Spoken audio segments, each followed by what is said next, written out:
MS Agarwal foundries private limited company విస్తరణను తక్షణమే నిలిపివేయాలని కలెక్టర్కు వినతి పత్రం అందజేసిన వంటేరు ప్రతాప్ రెడ్డి.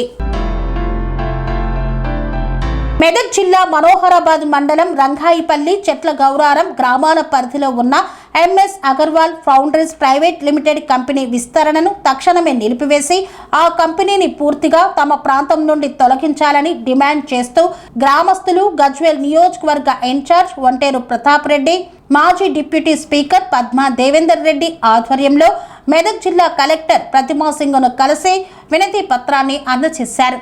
ఈ సందర్భంగా వంటేరు ప్రతాప్ రెడ్డి, పద్మా దేవేందర్ రెడ్డి మాట్లాడుతూ అగర్వాల్ స్టీల్ కంపెనీ ఏర్పాటైనప్పటి నుండి రంగాయిపల్లి చెట్ల గౌరారం గ్రామాల ప్రజలు తీవ్ర ఇబ్బందులు ఎదుర్కొంటున్నారని తెలిపారు. కంపెనీ నుండి వెలువడుతున్న గాలి, నీటి కాలుష్యం కారణంగా ప్రజల ఆరోగ్యం తీవ్రంగా దెబ్బతింటుందని ఆవేదన వ్యక్తం చేశారు. శ్వాసకోశ సంబంధిత వ్యాధులు, చర్మ సమస్యలు, గుండె జబ్బులు, ఇతర అనారోగ్య సమస్యలు గ్రామాల్లో పెరుగుతున్నాయని పేర్కొన్నారు. కంపెనీ నుండి విడుదలవుతున్న కాలుష్య జలాల వల్ల భూగర్భ జలాలు కలుషితమయ్యాయని, త్రాగునీటి సమస్య తీవ్ర రూపం దాల్చిందన్నారు. కాలుష్యం ప్రభావంతో వ్యవసాయ భూములు దెబ్బతిని పంటల దిగుబడులు తగ్గిపోతున్నాయని, రైతులు తీవ్ర నష్టాలను ఎదుర్కొంటున్నారని వివరించారు.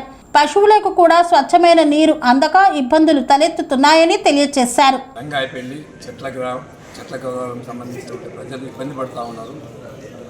అక్కడ ఫ్యాక్టరీ స్టార్ట్ అయినప్పటి నుంచి ఇప్పటి వరకు ఆ ఫ్యాక్టరీలో కొన్ని వందల మంది చనిపోవడం జరిగింది. దాన్ని కూడా రూపాన్ని ఎస్హెచ్ఓకి ఆర్టీఐ కింద పెట్టినాం. ఎంతమంది చనిపోయినరో వాళ్ళందరినీ కూడా ఎఫ్ఐఆర్ కాపీలతో సహా ఇవ్వాలని చెప్పినాం. దాన్ని కూడా తీసుకొని ఎన్జిటికి వెళ్ళే ప్రయత్నం చేస్తాం. అదేవిధంగా హ్యూమన్ రైట్స్లో కూడా దీన్ని క్వశ్చన్ చేయాలని భావిస్తున్నాం. ముఖ్యంగా ఈ MS Agarwal foundries private limited company ఏదైతే ఉందో అందులో జిఎస్టీ లేకుండా, జిఎస్టీ అసలు కట్టదు. స్టీల్ ఏదైతే ఉందో ఖరాబ్ అయినటువంటి స్టీల్ని తీసుకొచ్చి రీసైక్లింగ్ చేసి మళ్ళీ దాన్ని వితౌట్ బిల్లు స్టీల్ వస్తుంది, వితౌట్ బిల్లు స్టీల్ మ్యానుఫ్యాక్చర్ చేసి అమ్ముకుంటారు. జిఎస్టీ వాళ్ళు కూడా దాని మీద ఎంక్వైరీ చేయాలని చెప్పేసి అదొకటి కూడా రికమెండేషన్ చేస్తాం. ఎన్జిటి వాళ్ళకి రికమెండేషన్ చేస్తాం. హ్యూమన్ రైట్స్ వాళ్ళకి కూడా రికమెండేషన్ చేస్తాం. మరి అదేవిధంగా హైకోర్టులో కూడా బిల్లు వేయాలని డిసైడ్ చేసుకున్నాం. మరి ఏదేమైనప్పటికీ కూడా రంగాయపల్లి చెట్ల గౌరారం ప్రాంతంలో ఉన్నటువంటి వ్యవసాయ భూములన్నీ కూడా కలుషితంగా మారుతూ ఉన్నాయి. ఆ గ్రామ ప్రజలు గ్రామంలో బట్టలు ఆరేసుకోవడానికి కూడా ఆరేసుకుందామంటే కూడా భయం. ఆరేసిన బట్టల మీద మసి పడిపోయి, యాష్ పడిపోయి బట్టలు కట్టుకునే పరిస్థితి లేదు. ఒకవేళ ఎన్నడైనా మన మిషన్ భగీరథ వాటర్ లాగుంటే ఆ రోజు ఆ గ్రామంలో స్నానం బంద్ చేస్తారు, వంటలు బంద్ చేస్తారు. పరిస్థితి తీవ్రమైనటువంటి పరిస్థితిలో ఉంది. కాబట్టి నిన్న మేము అక్కడ వచ్చినటువంటి జేసీ గారికి రిప్రజెంటేషన్ చేస్తామంటే పోలీసు వాళ్ళు 144 సెక్షన్ పెట్టి వందలాది మంది పోలీసు వాళ్ళని పెట్టి పోలీస్ పికెటింగ్ మధ్యన నిన్న హియరింగ్ జరిగింది. ఆ హియరింగ్లో కూడా వచ్చిన వాళ్ళు ఎవరంటే ఎన్జిఓ పేరు మీద కార్డు క్రియేట్ చేసి పోలీసులు ప్లస్ అక్కడ ఉన్నటువంటి కంపెనీ అగర్వాల్ ఇద్దరు కుమ్మక్కైపోయి దొంగ కార్డు క్రియేట్ చేసేసి ఆ క్రియేట్లను పెట్టుకొని ఆ కార్డ్స్ని పెట్టుకొని బయటికి వెళ్ళి తీసుకొచ్చి హియరింగ్ చేసింది. వాళ్ళకి కూలీ డబ్బులు ఇచ్చింది. 60 మంది కూడా హియరింగ్లో పాజిటివ్గా చెప్తున్నారు. గ్రామస్తులు ఎవరిని కూడా అలా రానియాలి.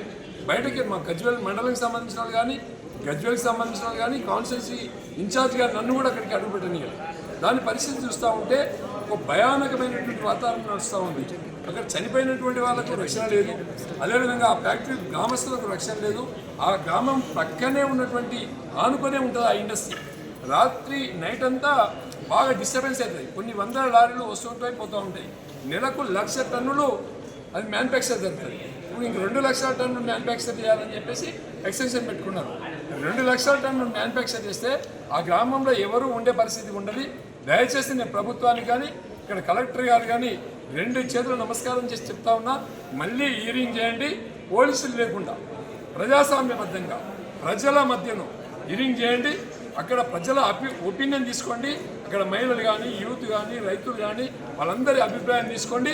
ఆ అభిప్రాయం వచ్చిన మేరకే మళ్ళీ డిసైడ్ చేయాలని చెప్పేసి మేము కలెక్టర్ గారికి పద్మక్క సమక్షంలో రిప్రజెంటేషన్ ఇచ్చి మరి కలెక్టర్ గారు రిక్వెస్ట్ చేస్తే కలెక్టర్ గారు సానుకూలంగా స్పందించారు. తప్పకుండా మళ్ళీ హియరింగ్ చేస్తామని చెప్పి మాట ఇచ్చిండ్రు. మరి కలెక్టర్ గారు తప్పకుండా హియరింగ్ చేసి అక్కడ ఉన్నటువంటి ప్రజలందరూ కూడా న్యాయం చేస్తారనేటువంటి నమ్మకంతో కలెక్టర్ గారిని ఆశ్రయించడం జరిగింది. చెట్ల గౌరారం రంగాయపల్లి గ్రామాల దగ్గర గతంలో నిర్మించిన ఫ్యాక్టరీని మళ్ళీ ఎక్స్టెన్షన్ పేరుతోని ఎంఎస్ అగర్వాల్ ఫౌండరీస్ అని ప్రైవేట్ లిమిటెడ్ అనే కంపెనీ మళ్ళీ ఎక్స్టెన్షన్ పేరుతోని నిన్న హియరింగ్ నిర్వహించడం జరిగింది. ఆ హియరింగ్లో ప్రజల అభిప్రాయం తెలియజేయడానికి వెళ్ళిన ప్రతాప్ రెడ్డి గారిని కూడా అరెస్ట్ చేయడం జరిగింది. మరి ఇది చాలా దారుణమైన సంఘటన. ఎందుకంటే ప్రజల సమస్యలను తెలుసుకోకుండా, ప్రజలకు ఇబ్బందికరమైన పరిస్థితులను తెలుసుకోకుండా కేవలం తూతు మంత్రంగా అక్కడ హియరింగ్ జరిపించేసి దాన్ని మమ అనిపించే విధంగా పోలీస్ బందోబస్తు మధ్యలో నిర్బంధంగా అక్కడ కంపెనీని ఎక్స్టెన్షన్ కోసం మరి పర్మిషన్ ఇచ్చే విధంగా ఉంది. కాబట్టి ఈరోజు కలెక్టర్ గారికి ఒక రిప్రజెంటేషన్ ఇచ్చి వెంటనే ఆ హియరింగ్ ఆపేయాలి. రెండో హియరింగ్ కలెక్టర్ గారి ఆధ్వర్యంలో ప్రజాస్వామ్య పద్ధతిలో ప్రజల మధ్యలో ప్రజలకున్న ఇబ్బందులను తెలుసుకునే విధంగా ఆ హియరింగ్ జరగాలని చెప్పి మరి డిమాండ్ చేస్తూ కలెక్టర్ గారికి ఒక రిప్రజెంటేషన్ ఇవ్వడం జరిగింది. అక్కడ పంట పొలాలు కూడా పండని పరిస్థితి, కూరగాయలు కూడా పండని పరిస్థితి, నీళ్లు కూడా బోర్లు వేస్తే కూడా నల్లగొచ్చే పరిస్థితి, అక్కడ ప్రజలకు కూడా ఎలర్జీస్ వస్తూ ఉన్నాయి, లంగ్స్ ఇన్ఫెక్షన్స్ కూడా వస్తూ ఉన్నాయి. కానీ ఎవరు కూడా అనారోగ్య పరిస్థితులు ఉన్నప్పటికీ కూడా ఎవరు పట్టించుకోకుండా కంపెనీ ఎక్స్టెన్షన్ కోసం పర్మిషన్లు ఇస్తూ ఉన్నారు. దాన్ని మరి ఆపాలని చెప్పేసి మళ్ళీ హియరింగ్ జరిపించాలి ప్రజాస్వామ్య పద్ధతులు అని చెప్పేసి ఒక రిప్రజెంటేషన్ కలెక్టర్ గారు కూడా ఇవ్వడం జరిగింది. దాంట్లో రంగాయపల్లి గ్రామస్తులు అదేవిధంగా మరి చెట్ల గౌరారం గ్రామస్తులు కూడా పాల్గొనడం జరిగింది. రేపు మళ్ళీ జరగబోయే హియరింగ్లో ప్రజలు తమ సమస్యను వినవించాలి, కలెక్టర్ గారు వచ్చి స్వయంగా తనే మరి హియరింగ్ జరపాలని చెప్పేసి కూడా మేము కోరడం జరిగింది.